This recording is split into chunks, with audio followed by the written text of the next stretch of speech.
무기 생명체가 있다고 생각하시나요? 있죠. 저도 갈 기회가 있었는데 못 가셨을 거예요.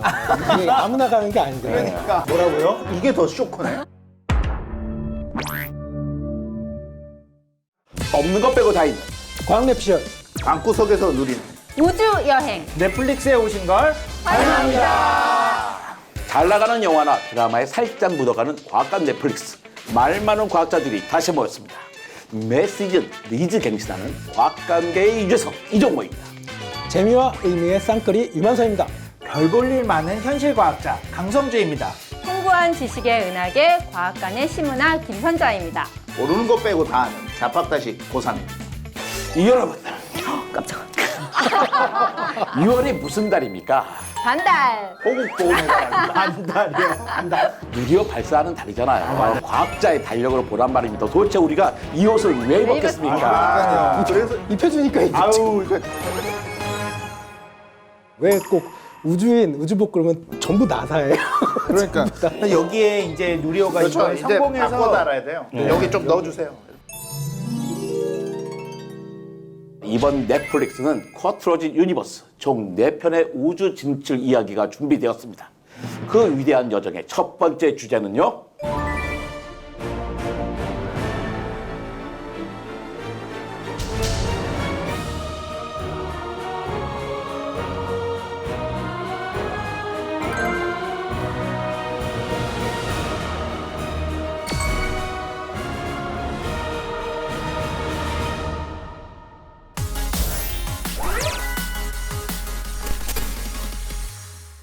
우리가 왜 우주로 나아가려 하는 걸까요, 대체? 사실 우주 하면은 미지의 세계잖아요. 인류는 호기심도 항상 많아왔고 미지의 세계에서 궁금한 것도 많고 그러다 보니까 이제는 기술이 되니까 우주로 한번 나가보려고 하는 거죠. 어떻게 보면은 뭐 기술이 없었을 때조차도 우주에 너무너무 가고 싶다 보니까 거짓말을 하기 시작했죠. 네, 그래서 중국의 신화 속에 보면은 항아라고 불리는 그 달의 여신이 있었고요. 근데 이 동양 사람들만 그런 게 아니라 서양의 그리스에도 요즘 뭐 나사에서 프로젝트 하고 있는 거 있잖아요. 아르테미스. 아르테미스는 또 아폴로의 쌍둥이 동생으로 달의 여신이라고 불리는 게 있었고, 조금 과학적으로 들어오면은 러시아의 치올콥스키라는 분은 실제로 우주선을 쏘지는 못했는데 물체를 우주로 쏘아가지고 날리는 기술에 대해서 언급한 적이 있어요. 사실은 이렇게 과학기술이 인류의 역사에서 발달해오는 과정에서 보면 항상 전쟁이 있었거든요. 그래서 제2차 세계대전 이후에 기술을 확보를 하게 된 거죠. 키워드로 한번 얘기를 해보도록 하겠습니다.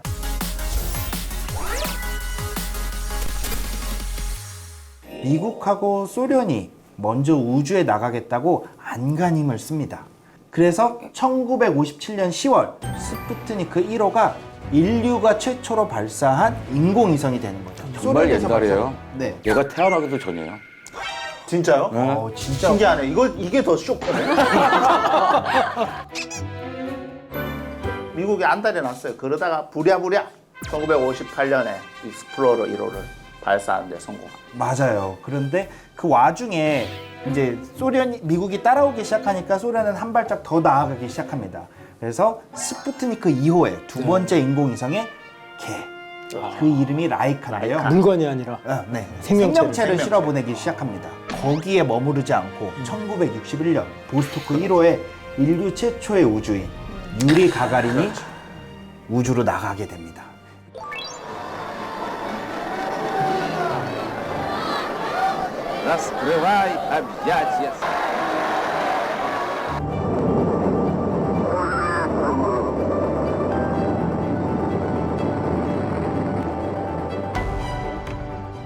우주 개발 관련의 최초 이런 타이틀들은 처음에 소련이 다 가져가기 시작한 거죠.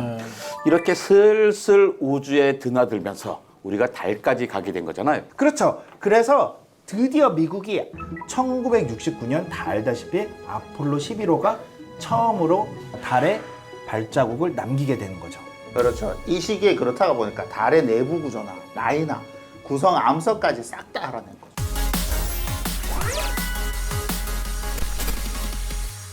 보이저 5 너무나 유명하지 않습니까? 보이저 1, 2호는 1977년에 발사가 되어서 목성, 토성, 천왕성, 해왕성 이렇게 외부 행성까지 탐사를 하게 됩니다.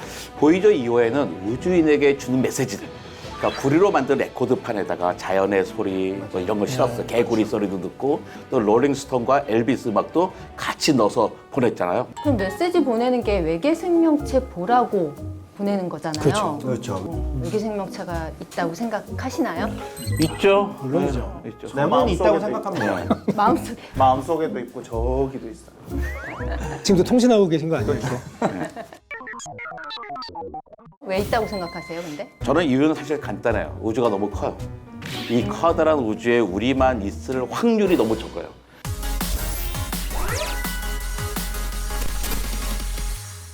우주 왕복선. 다들 한 번씩 들어보셨죠? 스페이스 셔틀이라고 하는 것. 우주에 머물러서 여러 가지 실험들이라든지 이런 것들을 진행하는 우주 정거장도 생기고 또 우주 망원경, 최근에 제임스 웹 우주 망원경도 올라가지 않았습니까? 이런 우주 망원경이라든지 또 탐사 로봇 같은 것들.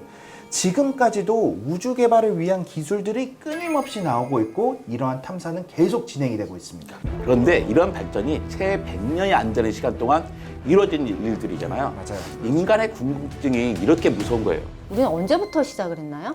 우리나라도 한 1989년이죠. 네. 제가 태어난 후입니다. 예. 뭐라고요? 어쨌든 89년 10월 11일 날 그 항공우주연구소라는 데가 그 기계연구원 산하로 이렇게 출발을 했고요.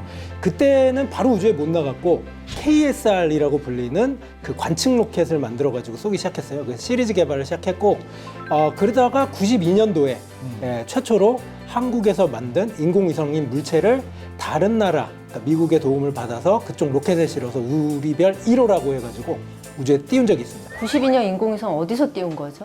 기아나 쿠르 우주기지에서 이제 발사를 했는데 그때 처음으로 독자적으로 우리 순수하게 우리나라 기술로 개발한 인공위성을 띄우게 된 거죠.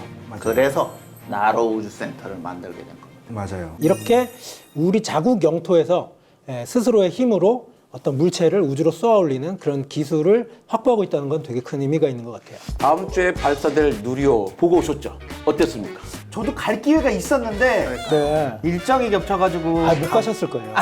이게 아무나 가는 게 아니거든요. 그러니까 어떠셨어요? 그 안에 가보니까?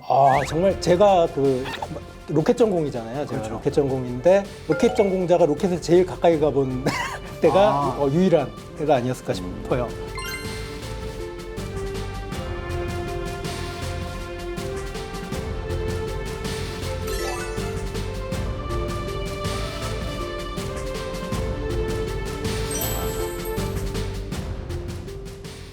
그러니까요. 이번 누리호가 잘 가야 되잖아요. 미션이 참 중요하죠. 맞아요. 사실 이번 누리호는 1차 발사 때는 우리가 위성 대신에 위성 모사체라고 하는 더미를 보냈는데 이번 2차에서는 사실 위성, 진짜 신호를 보낼 수 있는 위성과 함께 위성 모사체도 같이 보내요. 그래서 위성이 정말 정상 궤도에 안착을 하게 되는지 정상 궤도에 올라서면은 우리한테 신호를 보낼 거잖아요. 네. 그렇게 신호를 받는 시험까지 진행을 할 예정입니다. 이 진정한 한국형 발사체의 시작이다. 맞아요. 이렇게 평가하는 분들이 많더라고요. 아무래도 이제 나로 때는 그 자력으로 하기에 기술력이 충분치 않다 보니까 러시아랑 손을 잡았었는데 이번에야말로 스스로의 우리 한국의 그 과학자와 기술자의 힘만으로 한 거기 때문에 자력으로 위성체를 궤도에 올릴 수 있는 진정한 발사체가 아닐까 싶습니다. 자, 그럼 우리 누리호의 성공적인 발사를 위해서 한마디씩 해야 되지 않을까요? 온누리에 빛나라 우리 누리호. 너무 멋있어. 관장님이 이렇게 하시면 그러니까 뭘 얘기해도 온누리가 나와버리는데 근데 세계에서 우주 발사체에 있는 나라가 몇 개 없지 않아요? 맞아요. 사실 미국하고 러시아는 대표적인 두 나라고 EU, 그다음에 일본, 중국, 인도, 이스라엘, 이란. 사실 여기 북한에 넣느냐 마느냐는 약간 의견들이 조금 다르기는 하는데 이번에 그렇게 해서 그런 나라들한테 우리나라가 추가가 된 거죠.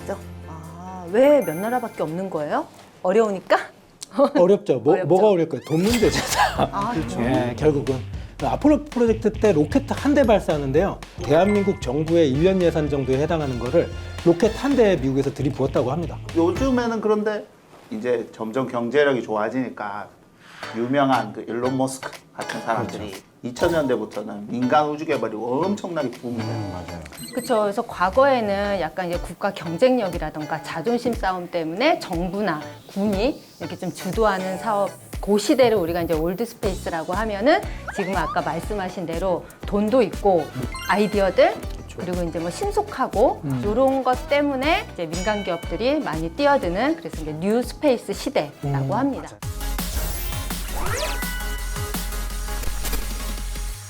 지금부터 우리는 이제 과학자가 아니에요. 전 인류와 인류의 미래를 생각하는 비과학자의 마음으로 이야기해봤으면 좋겠어요. 저는 그래도 우주 탐사는 해야 된다고 생각을 합니다. 지구에서 행해지고 있는 여러 프로젝트들도 다 진행이 되고 있지만 우주 탐사를 위한 기술로 인해서 여태까지 거기에서 파생된 기술들이 우리 지구를 보호하고 우리 지구에 있는 여러 가지 편의 시설들을 제공하는 부분들 분명히 있었거든요. 너무 과학적이다. 저는 뭐 그 생각은 해봤어요. 로켓을 수도 없이 발사하기 시작하면요, 단순히 관측이나 탐사 목적을 넘어서서 돈벌이로만 그냥 악용되는 경우가 생길 수 있지 않을까? 뭐 그런 건 좀 우려되긴 해요. 단순히 우주 개발의 그 하나의 목적만 보지 말고 다른 파생되는 여러 가지 기술들을 고려하면은 충분히 이거는 상업적으로도 효과가 있고 그리고 기술 개발로도 우리한테 많은 걸 줬기 때문에 앞으로도 그럴 것이다. 저는 그렇게 생각합니다. 지금 인류가 지금 이 시대에 살고 가능하게 된 것도 어떻게 보면 이제 인류의 계속 얘기가 나오는 그런 위대한 호기심 때문이잖아요. 그래서 호기심을 능가하는 건 없는 것 같아요. 우주 개발하면서 생긴 다양한 기술들이 있고 이제 그게 우리 생활을 바꿨다 그러는데 어떤 기술이에요? 텀블러도 우주 개발에서 나온 기술이고요. 그다음에 뭐 라텍스 베개라든지 전자 레인지라든지 정말 실생활에서 많이 쓰이고 있는 여러 가지 기술들이 사용이 되고 있죠. 근데 뭐 그 정도 기술을 개발하려고 어마어마한 돈을 써서 우주까지 가야 되는 거예요? 그냥 그 따로 구해도 되잖아. 근데 굳이 내 돈 써서 그걸 가야 되나? 근데 요즘 우주 개발이라는 게 초기에 미국이나 소련처럼 혼자 하는 게 아니라 맞아요. 각자 미션들을 해서 하나의 큰 미션을 하는 구조이기 때문에 이때 숟가락을 하나 안 얹어 놓으면 우리가 끼지를 못해요. 그리고 하나만 딱 얘기하는 거예요. 인공위성. 우리 지금 핸드폰 이거 인공위성 없으면 마음대로 할 수 있을까요? 여러분 어디 길도 못 찾아가요. 그렇죠. GPS 없으면. GPS 같은 거. 그러니까 이 인공위성 하나만 해도 이 지금 IT 기반으로 해가지고 전 지구적인 발전을 이끌었다. 엄청난 퀀텀 점프를 냈다라고 다들 얘기하기 때문에 이게 우주 개발 하나만 넣을 게 아니라 우주 탐사를 하고 그게 파생되는 기술들이 인류를 훨씬 발전시켰다라고 생각합니다. 그 인공위성 갖고 우리가 손흥민 축구도 중계방송 볼수 그렇죠. 있는데 근데 그건 달을 가고 화성을 가고 하고는 차원이 많이 다른 거잖아요. 우리 지구 궤도에 뛰어드는 거잖아요. 큰 돈이 들지 않은 거고 웬만하면 할 수 있는 건데 굳이 그것과 우리 뭐 달에 가겠다 하고 약간 차원이 다른 거 아니에요? 달에 가서 뭐 하겠?